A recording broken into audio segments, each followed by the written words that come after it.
and welcome to the Trichome Show. I'm your host, Tyler Marquardt. In this episode, I will be discussing mixing your own soil as well as preparing bag soil for container and transplanting use. Soil is a fantastic medium for first-time growers because it's a little bit more forgiving than other mediums that are available in the marketplace. With this being said, soil can also become easily contaminated with disease if you aren't up on top of your preventative healthcare measures.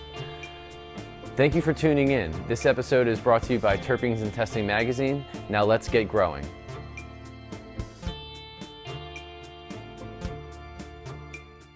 Bagged potting mixtures are a great option for those who are new to growing cannabis, as well as farmers with more experience within the field. There are a multitude of different companies who make potting mixtures, but not all are created equal. So make sure that you align your medium with your intended production method.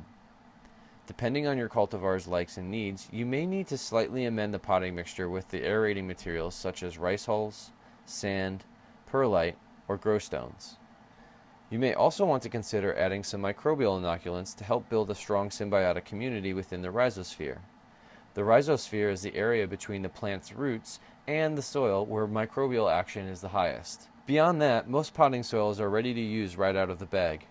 Check your potting soil mixture to make sure that it has the proper amount of moisture content before filling up containers. Taking a handful of the soil and squeezing it into a ball, the soil should clump together nicely and emit a drop or two of water if it has the right moisture content. If the soil is too dry and crumbly like you see here, you may want to add a bit of water to it first before you start transplanting. If it's too wet like in this video, you can spread it out on a tarp or open up the bag in a warm area and let it dry out.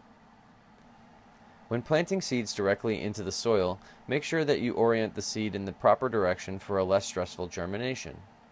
Placing the seed in the soil so that the pointed tip is facing upwards and the flat end down towards the bottom of the container will help the taproot move down through the soil after the seed shell has opened.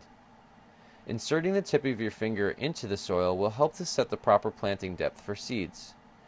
If you plant the seed and then water the soil, you may flood the container and change the orientation of the seed. If you prefer to germinate seeds first and then transplant them when the taproot emerges, remember to be careful while handling the seedling as to not to damage the very sensitive root hairs. Place the seedling into the hole that you dug and then gently pack soil around the seedling. It is also a good idea to cover the container so that you can increase the relative humidity at the soil surface. If you are growing in a no-till container, you'll want to dig a hole that is slightly larger than the size of the smaller container that you're transplanting out of. Once you have removed enough material from the larger container, take the plant out and slightly break up the roots before you place it into the new container. This container here had white Dutch clover added as a cover crop prior to transplanting to help retain water and for its nitrogen fixing properties. Leave yourself a little bit of space between the top of the container and the soil surface for a cover crop or a mulch application. There are a lot of great resources available for finding different soil recipes for you to make your own mixtures at home. These resources include the internet, your local library, and your local agricultural extension. Better starting materials will help create a better end product, so make sure that when you source your materials to create your own soil mixture, don't just buy what is readily available or cheap. Here are 2 recipes to help you get started. Simple recipe. Consists of 1 part compost, 1 part peat moss or cocoa coir for moisture holding, and 1 part perlite or grow stones for aeration. Here's an upgraded recipe.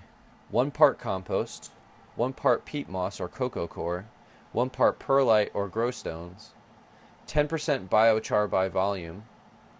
Soak the biochar in fish hydrolysate for 5 to 7 days to pre-charge. 1 cup per cubic foot of worm castings, 1 cup per cubic foot of local soil, 1 cup per cubic foot of azomite, 1 cup per cubic foot of oyster shells, half a cup per cubic foot of neem cake, and half a cup per cubic foot of kelp meal. There are many different recipes that can be mixed up, and we urge you to experiment to find out what mix your plants like the best. There are a few different ways to mix your soil. One way is to mix your materials in a garbage can. This method works, but can be awkward and laborious. Another, easier method is to use a compost tumbler. They are not very expensive, and they can be used both as a composter and a soil mixer. The compost tumbler will help to reduce the amount of work you have to do by mixing the soil and saving your back at the same time. Some assembly is required and it doesn't take too long. As usual, reading the instructions does help to make things move along a little bit quicker so you don't have to assemble and reassemble as you find out the errors that you make. When mixing soil, make sure that you take the proper precautions by using a respirator. Many of these components have fine particulate matter that can cause respiratory issues after prolonged exposure. Diatomaceous earth can cause severe pain if it gets into your eye, so make sure that you use eye protection when you work with this material. Thank you for tuning into the Trichome Show. This episode was sponsored by Terpenes and Testing Magazine. We also want to say thank you to Grow Generation and Seattle Hydrospot for allowing us to film at their location. If you have any questions about this episode or insights for future episodes, please email me at tyler@terpenesandtesting.com. If you have any more questions about growing or concentrate processing, you can find more information at www.terpenesandtesting.com. Thanks again for tuning in, and we'll see you next week.